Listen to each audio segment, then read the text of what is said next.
Everyone loves the fantasy.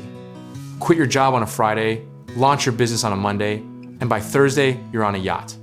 But the gap between that dream and the 3 a.m. panic of watching your savings account drain is where most entrepreneurial stories actually live.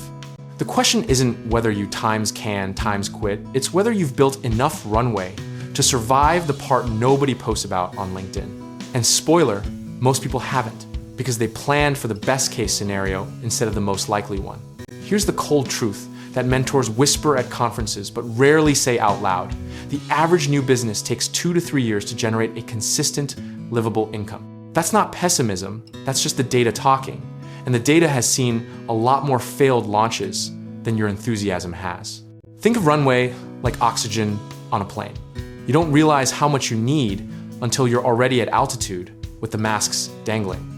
Most financial advisors will tell you 6 months of savings is enough. But most financial advisors have never tried to build a business while their landlord is texting them. The classic mistake is confusing revenue with profit and confusing early customers with a sustainable model.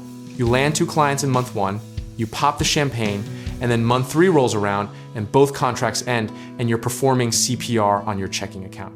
We have to talk about the psychological runway too, because money isn't the only fuel that runs out. Decision, fatigue, isolation, self-doubt, these are the silent expenses nobody puts on the business plan, and they compound faster than credit card interest. Historical patterns are humbling here.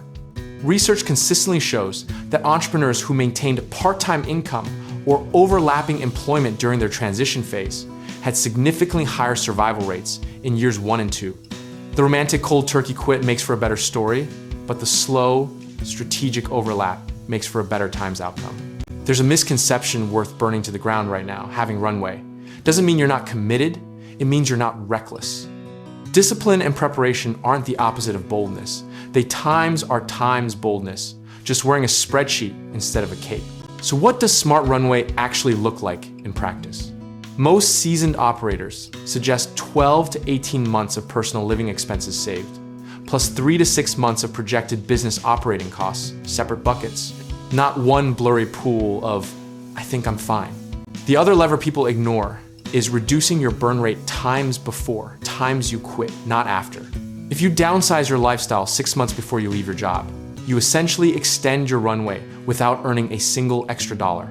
It's the closest thing to a financial cheat code most people never use.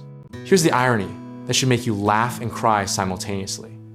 The people who rush the quit because they're all in often burn out fastest, while the people who seemed overly cautious and kept their day job a little longer ended up building the most durable companies. The tortoise isn't just a fable, it's a business model. Process matters more than passion when the pressure is on, and position size, meaning how much of your financial and emotional capital you're risking at once, is the variable that separates calculated bets from gambling. Conviction is great, but conviction with zero margin for error is just expensive optimism. At the end of the day, the goal isn't to protect yourself from ever taking the leap, it's to make sure that if the first attempt doesn't work, you still have enough left in the tank to try again. Resilience isn't built in the planning phase, it's funded times there.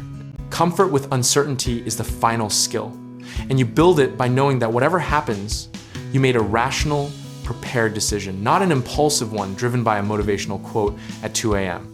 The outcome might still surprise you, but your process never will. Now here's where it gets genuinely complicated, because keeping the letter isn't neutral, it becomes a relic, a little monument to the conversation you were too scared to have. Every time you stumble across it, your nervous system does a whole theatrical production in about 3 seconds.